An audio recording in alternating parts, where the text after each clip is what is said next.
మన commercial movies లో కొన్ని సీన్లని డైరెక్టర్స్ ఎలా రాసుకుంటారంటే థియేటర్ లో చూసిన ఫ్యాన్స్ అందరూ వాళ్ళ చొక్కాలు దించుకొని అరిచేలాగా దిద్దాం అని ఫిక్స్ అయ్యి తీస్తారనిపిస్తుంది. వాటిల్లో ఒక 10 సీన్లు ఈ వీడియోలో మాట్లాడేసుకుందాం. సో మీరు ఆ సబ్స్క్రైబ్ బటన్ కొట్టేస్తే మనం లిస్ట్ స్టార్ట్ చేసేద్దాం అనమాట.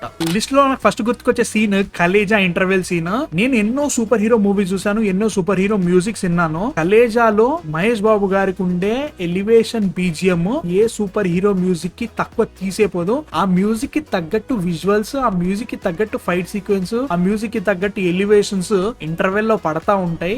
రాజుని వెనక నుంచి పొడిచినప్పటి నుంచి స్టార్ట్ అయిన సీన్ సిద్ధుడు లాస్ట్ కి కలిసి మండలం ముగిసింది సేమ్ తో ఎండ్ అవుతుంది. ఆ మధ్యలో ఉన్నదంతా ప్యూర్ కార్నేజ్ అనిపిస్తుంది భయ్యా. నిజంగా మనకు సినిమా స్టార్టింగ్ లో ఆల్రెడీ పెట్టిన సెటప్ ని గుర్తు చేస్తూ ప్రీ ఇంటర్వెల్ లో ఆ హింట్స్ అన్ని వదులుతూ ఇచ్చే ఎలివేషన్స్ చూస్తుంటే మైండ్ పోతా ఉంటది. దీనికంటే ముందు వచ్చే ఫైట్ సీక్వెన్స్ కూడా రాజు క్యారెక్టర్ ని ఎక్కడ బయటికి తీసుకురాకుండానే చాలా బాగా చూపించేసాను అనమాట. One of my favourite interval scenes మీద కూడా ఒక వీడియో చేస్తాను. Stay tune for that. KGF hammer scene Prashanth Neel anticipation ని ఎంత బాగా చూపెట్టాలో నేర్చుకున్నట్టు అనిపిస్తుంది నాకైతే మాత్రం. సెకండ్ హాఫ్ మొత్తము కేజీఎఫ్ లో జరిగే అన్యాయాన్ని చూపించి ఇక్కడ ఆడియన్స్ కి అక్కడ ఉన్న క్యారెక్టర్స్ కూడా ఇంకా మా వల్ల కాదురా బాబు, ఈ అన్యాయాన్ని మనం ఎదిరించి తీరాల్సిందే అనే సిచ్యువేషన్ క్రియేట్ చేసి చిన్న సుత్తిని పక్కకు పెట్టి పెద్ద సుత్తిని పట్టుకున్న వెంటనే వెనక ధీరా సాంగ్ స్టార్ట్ అవుతుంది.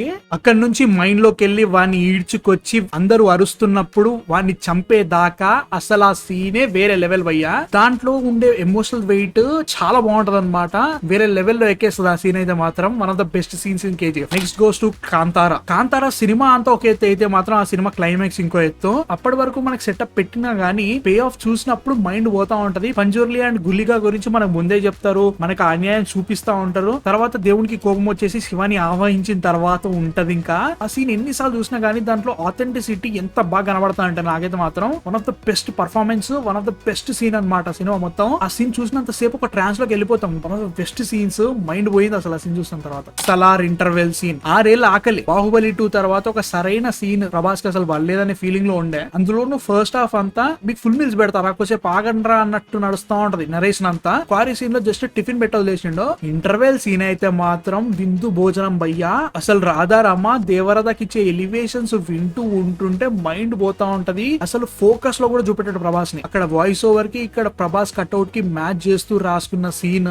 ఎప్పుడైతే రాధారమ్మ సలార్ దేవరత రైసార్ అని అన్నప్పుడు వెనక బ్యాక్గ్రౌండ్ లో ప్రభాస్ బండి ఎక్కుతుంటే నరాలు కట్టేపోయిన నాకైతే మాత్రం one of the best scenes. ఇలాంటి సీన్ రావాలని చెప్పేసి ఎన్నో ఏళ్ళుగా కోరుకున్నా. నాకు 4AM షో చూస్తున్నప్పుడు ఈ సీన్ కి ప్యాక్ అయిపోయింది. I think one of the best interval scenes in Prabhas movie career. Alluri Sitaramaraju reveal scene in RRR. సినిమాలో చాలా ఎలివేషన్ సీన్స్ ఉన్నాయి, సినిమాలో చాలా గొప్ప ఫైట్ సీక్వెన్సెస్ ఉన్నాయి. కానీ నాకు మాత్రం రామ్ చరణ్ ఫస్ట్ టైం అల్లూరి సీతారామరాజుగా అట్లా నిల్చున్నప్పుడు బ్యాక్గ్రౌండ్ లో లైట్ వెలుగుతూ ఒక సిలువేట్ మన కళ్ళ ముందు పడ్డ తర్వాత నాకు 2 సెకండ్లు ఏం చూస్తున్నా అర్థం కాలే. దీనికి తోడు బ్యాక్గ్రౌండ్ లో రామం రాఘవం సాంగ్ పడతా ఉంటుంటే అసలు మైండ్ బ్లాక్ అయిపోయింది నాకైతే మాత్రం. ఈ పర్టికులర్ సీక్వెన్స్ కంటే ముందు సీను, ఈ పర్టికులర్ సీక్వెన్స్ తర్వాత వచ్చే మేహం కూడా వేరే లెవెల్ లో ఉంటది. నాకు మాత్రం ఆ పర్టికులర్ ఫ్రేమ్ మన తెలుగు సినిమా చరిత్రలో చాలా రోజులు గుర్తుండిపోతా అనిపిస్తుంది అనమాట. Aravind Sametha Veeraraghava opening fight scene. Trivikram గారి కెరియర్ లోని ఇలాంటి సీన్ మళ్ళీ క్రియేట్ చేస్తారా అని అడిగితే మాత్రం నేను డౌట్ అని చెప్తా. అంత బాగుంటది భయ్యా ఈ సీన్ అయితే మాత్రం. ఈ సీన్ లో ఉండే ఎమోషనల్ వెయిట్ కి అండ్ ఆల్సో అక్కడ జరిగే మేహం కి వేరే లెవెల్ బ్యాలెన్సింగ్ ఉంటా ఉంటది. ఇదంతా కలిపి ఎన్టీఆర్ గారి పర్ఫార్మెన్స్ అసలు ఆ సీన్ చూస్తున్నంత సేపు అరాచకానికి నిలువెత్తు నిర్వచనమా అని ఫీలింగ్ క్రియేట్ చేసింది అనమాట నాకు మాత్రం. ఐ థింక్ ఇలాంటి సీన్ మళ్ళీ త్రివిక్రమ్ గారు చేయలేరు అనిపిస్తుంది నాకైతే మాత్రం. ఈ సీన్ కొంచెం అటు ఇటు అయినా కానీ సినిమా వేరే రకంగా ఉండేదని నా ఆలోచన అనమాట. అమరేంద్ర బాహుబలి అని నేను బాహుబలి 2 ఇంటర్వెల్ సీన్. ఈ సీన్ ని పవన్ కళ్యాణ్ గారి నుంచి ఇన్స్పైర్ అయి తీశారని చెప్పారు కరెక్టే. నాకు ఆ సీన్ చూస్తున్నంత సేపు థియేటర్ లో ఒకవేళ మనం అందరము నిజంగా అక్కడ నిల్చొని ఆ ప్రమాణ స్వీకారాన్ని మనం లైవ్ లో చూస్తే అక్కడ ఉన్న జనాల కంటే ఒక 10 times ఎక్కువ అరిచే వాళ్ళేమో. బల్లాల దేవుడు ప్రమాణ స్వీకారం చేస్తుంటే ఎవడు అసలు మాట్లాడు. అట్లాంటిది అమరేంద్ర బాహుబలి అని నేను అని జస్ట్ అనడం వల్ల అక్కడ జనాలకి పిచ్చిలేసిపోతా ఉంటది. బాహుబలి అనే చాంట్ తో మొత్తం మాహిష్మతం అంతా దద్దరు వెళ్ళిపోతుంటే ఆ చిత్ర నుంచి బల్లాల దేవుడిని కాపాడిన తర్వాత అక్కడ ఫ్రేమ్ పడతా చూసారా.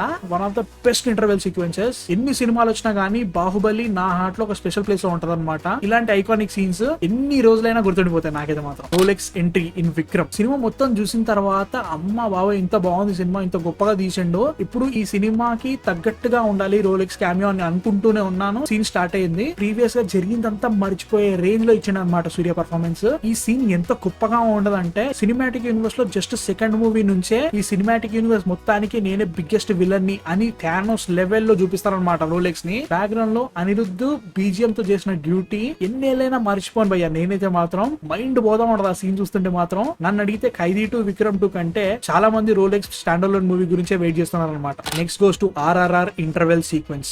ఈ సీన్ చూసిన తర్వాత ఒక్కొక్కడికి ప్యాక్ అయిపోయింది థియేటర్ లో చూస్తుంటే. ఇప్పుడైతే భీమ్ ఆ ట్రక్ లో నుంచి ఎన్నో రకాల వైల్డ్ యానిమల్స్ తో అలా దిగుతుంటే ఒక 2 సెకండ్లు నా చుట్టుపక్కల ఏం జరుగుతుందో నాకు అర్థమే కాలేదు. వెనక జనాలు అరిచే సౌండ్ కి అసలు ఏం అర్థం కావట్లేదు నాకు. రాజమౌళి గారు ఆయన సినిమాలతో కొన్ని ఐకానిక్ ఇమేజెస్ క్రియేట్ చేసి వదిలేశారు భయ్యా నిజంగా. ఈ పర్టికులర్ సీక్వెన్స్ కూడా ఫిలిమ్స్ లో ఐకానిక్ సీక్వెన్సెస్ అనే ఒక పుస్తకంలో పడేయొచ్చు అనమాట. ఆ జంతువులతో స్టార్ట్ అయిన సీక్వెన్స్ ఇంటర్వెల్ వచ్చే దాకా వేరే లెవెల్ ఎమోషనల్ వెయిట్ తో కంటిన్యూ అవుతా ఉంటది భయ్యా. అండ్ ఆల్సో మనం మధ్యలో క్యారెక్టర్స్ కి స్విచ్ అవుతా ఉంటాం. అసలు ఎవరికి సపోర్ట్ చేయాలో అర్థం కాదు. One of the best return scenes, one of the best taken shots. I think we are lucky to have this scene. And number 1 goes to Kateramma fight scene. Obviously దీని గురించి మాట్లాడకుండా ఎలా ఉండని చెప్పండి. మనకి సెకండ్ హాఫ్ స్టార్టింగ్ నుంచి సెటప్ పెడతా ఉంటాడు. అక్కడ అమ్మ ఎమోషన్ తో కంటిన్యూ అవుతూ ఉంటాము. దానికి వేరే లెవెల్ వెయిట్ చేపిస్తాడు భయ్యా ప్రశాంత్ నీల్ అయితే మాత్రం. విధ్వంసం రావడానికి ముందు ఒక సైలెన్స్ ఉంటది. ఆ సైలెన్స్ ని మీరు ఆస్వాదించండి. ఇప్పుడు విధ్వంసం వచ్చిన తర్వాత ఆస్వాదించడానికి ఏముండదు. మీరు నేను అందరం కొట్టుకొని పోతాం అనే రేంజ్ లో చూపిస్తాను అనమాట ఆ సీన్ అయితే మాత్రం. ఎన్నో ఏళ్లుగా ప్రభాస్ గారికి ఎలాంటి రిస్ట్రిక్షన్స్ లేకుండా ఫుల్ ఏ సర్టిఫికేట్ తో అడ్డం వచ్చినోడిని నరుక్కుంటూ పోతాడు. అసలు ఆ సీన్ చూస్తుంటే మైండ్ పోయింది. మనకి ఎప్పుడైతే కాటేరమ్మ కొడుకు అని చెప్పిన తర్వాత ఆ షాట్ ఉంటే చూసారా, ప్యాక్ అయిపోయింది భయ్యా నాకైతే మాత్రం. ఆ ఫైట్ సీన్ అంతా ఒక ఎత్తు అయితే లాస్ట్ కి రక్తం మడుగుల్లో ఉన్న ప్రభాస్ దగ్గరికి ఆ ముసలాం వచ్చేసి నువ్వు నిజమా కాదా అని చూస్తున్నానయ్యా అన్నప్పుడు అమ్మ బాబోయ్ ఇంతకంటే గొప్ప ఎండింగ్ ఇంకే ఉంటదా ఆ సీన్ కనిపిస్తుంది. One of the best scenes. అసలు చెప్పలేకపోతున్నా అంత బాగుంటది అనమాట. అసలు ఈ వీడియో చేద్దాం అనుకున్నప్పుడు ఎన్ని సీన్స్ ఉన్నాయో లిస్ట్ రాద్దాం అనుకుంటే 50 కంటే పైగా వచ్చేసినాయి భయ్యా నిజంగా. వీటన్నిటిని ఒకే వీడియోలో చేయలేను కాబట్టి పార్ట్ 1 పార్ట్ 2 లాగా చేద్దాం అనుకుంటున్నాను అనమాట. ఒకవేళ కనుక మీకు ఈ వీడియో నచ్చితే మాత్రం ప్లీజ్ లైక్స్ కొట్టేసేయండి. మీ ఫెలో ఫ్యాన్స్ కి వీడియో షేర్ చేసేయండి. మా కాంటెంట్ కనుక నచ్చితే మాత్రం ప్లీజ్ సబ్స్క్రైబ్ చేసేసుకోండి. 25,000 సబ్స్క్రైబర్స్ కి చాలా దగ్గరగా ఉన్నాము. టార్గెట్ అచీవ్ చేసేలా మాకు సపోర్ట్ చేయండి. ఇలాంటి వీడియోస్ చాలా రాబోతున్నాయి. So stay tuned and next వీడియోలో మళ్ళీ కలుస్తాను. అంతవరకు మ్యాన్ ఆఫ్